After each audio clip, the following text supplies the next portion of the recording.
Today's episode of Off the Timeline is titled The Day Nebraska Blinked, How Tom Osborne Built a UCLA Dynasty and Rewired College Football. In the real timeline, Nebraska ruled the 90s. Tom Osborne became immortal. The Big Eight became the spine of the future Big 12. But in this universe, one resignation changes absolutely everything. Because in 1988, Tom Osborne doesn't stay, he walks away from Nebraska. And the moment he does, college football stops orbiting the Midwest and starts drifting west.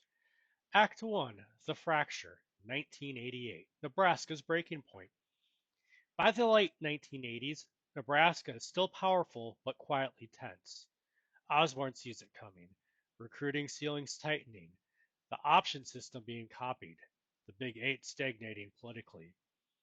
So when he resigns in early 1988, it is not emotional, it's surgical. Nebraska panics. And in that panic, they make a choice that reshapes the sport. Act 2, The Disaster Hire. Galen Hall arrives. In this universe, Nebraska decides it needs to modernize. They hire Galen Hall, a coach associated with offense, innovation, and SEC credibility. On paper, it sounds bold. In reality, it's catastrophic. Hall softens Nebraska's discipline, de-emphasizes the option, recruits skill players Nebraska can't properly deploy. The Blackshirts lose their teeth. Memorial Stadium loses its fear. And within 2 seasons, Nebraska is no longer inevitable. Act 3, Tom Osborne goes to LA. Osborne to UCLA. While Nebraska drifts, Tom Osborne shocks the sport again. He accepts the UCLA job. Yes, the UCLA Bruins. Why? Because UCLA offers something Nebraska never could. California speed, national recruiting reach, institutional patience, and a conference ripe for domination. Osborne doesn't copy Nebraska's system. He evolves it. Option principles, West Coast speed, trench brutality. The Pac-10 doesn't see what's coming. Act 4, The Western Power Shift, 1989 to 1992.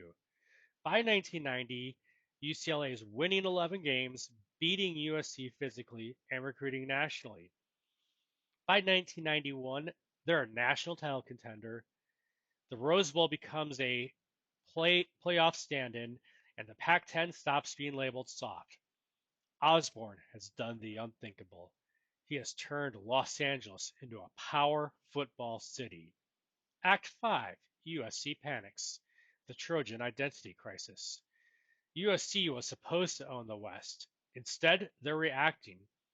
They cycle coordinators, chase branding hires, lose trench battles to UCLA, and by the mid-90s, USC makes a critical shift. Less glamour, more enforcement. They stabilize, but never dominate. UCLA has captured the throne. Act 6, Nebraska collapses the Big Eight, conference decay. With Nebraska slipping, Oklahoma becomes isolated. Colorado looks elsewhere. The Big Eight Conference loses leverage. By 1993, Big 12 talks accelerate. Earlier than real life, and even more desperate than real life. Act 7, the Big 12 is born weak. A conference without an emperor. The Big 12 Conference still launches in the mid-90s, but Nebraska enters it diminished. That changes everything.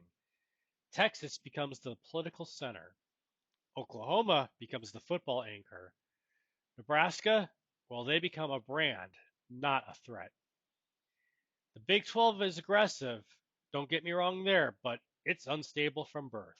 Act 8, the UCLA dynasty, 1993 to 1997.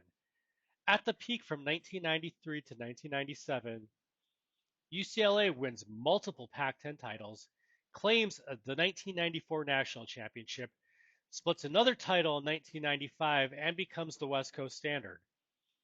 The Pac-10 conference gains national credibility, and the Rose Bowl becomes must-see television. Act 9, realignment chains react. Big Ten, SEC, and beyond. The Big Ten Conference watches UCLA's rise and recalibrates earlier. The SEC still dominates, but without Nebraska as a Midwestern counterweight, national balance shifts faster. By the late 1990s, conference brands matter more than geography. Television dictates expansion logic. Stability, well, that becomes illusionary. Act 10. From the Pac-10 to Pac-12, UCLA's success accelerates Western ambition. The Pac-10 expands earlier, becomes the Pac-12 sooner, positions itself as a national, not regional league.